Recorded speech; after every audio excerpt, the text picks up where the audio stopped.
کیا نماز کے بعد ذکر بالجہر کرنا جائز ہے؟ جی ہاں، نماز کے بعد ذکر بالجہر کرنا نہ صرف جائز ہے بلکہ افضل بھی ہے۔ امام بخاری اور امام مسلم نے باب الذکر بعد الصلاۃ،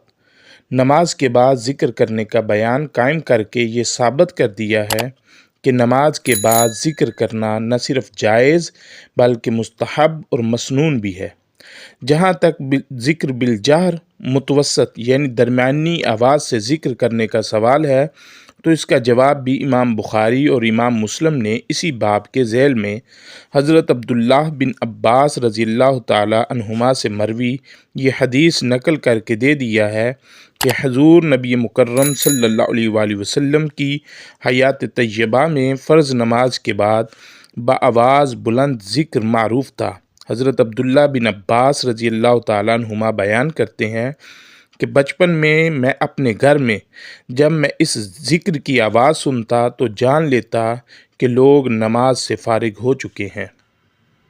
اسی طرح ابو زبیر بیان کرتے ہیں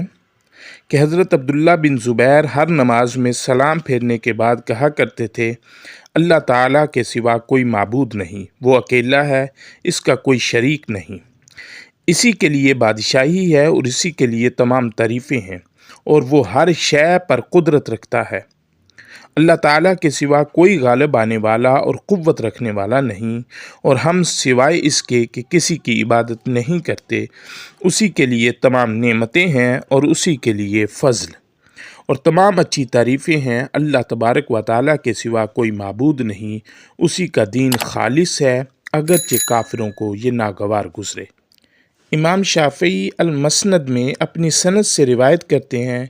کہ حضرت عبداللہ بن زبیر رضی اللہ تعالیٰ عنہ بیان کرتے ہیں،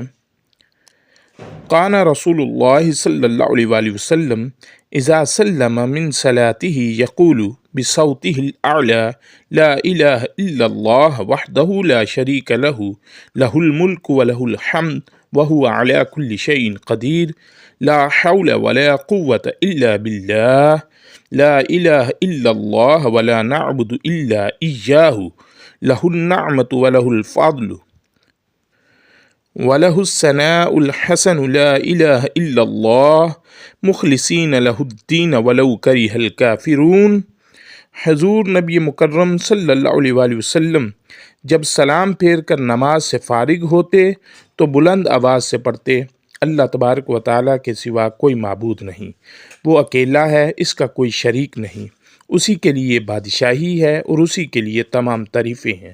اور وہ ہر شے پر قدرت رکھتا ہے۔ اللہ تبارک و تعالیٰ کے سوا کوئی غالب آنے والا اور قوت رکھنے والا نہیں، اور ہم سوائے اس کے کسی کی عبادت نہیں کرتے۔ اس کے لیے تمام نعمتیں ہیں اور اسی کے لیے فضل اور تمام اچھی تعریفیں ہیں۔ اللہ تبارک و تعالیٰ کے سوا کوئی معبود نہیں، اسی کا دین خالص ہے، اگرچہ کافروں کو یہ ناگوار گزرے۔ اس حدیث مبارکہ کے تحت ذکر بالجہر کے جواز میں علامہ طحطاوی فرماتے ہیں،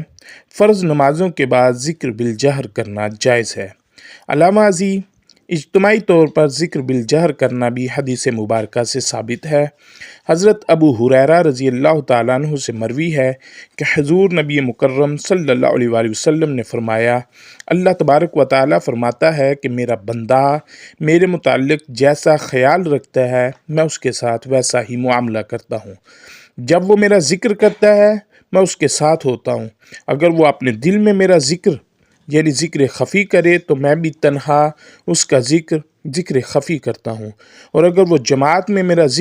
ذکر جلی کرے تو میں اس کی جماعت سے بہتر جماعت میں اس کا ذکر جلی کرتا ہوں، اور اگر وہ ایک بالشت میرے نزدیک آئے تو میں ایک بازو کے برابر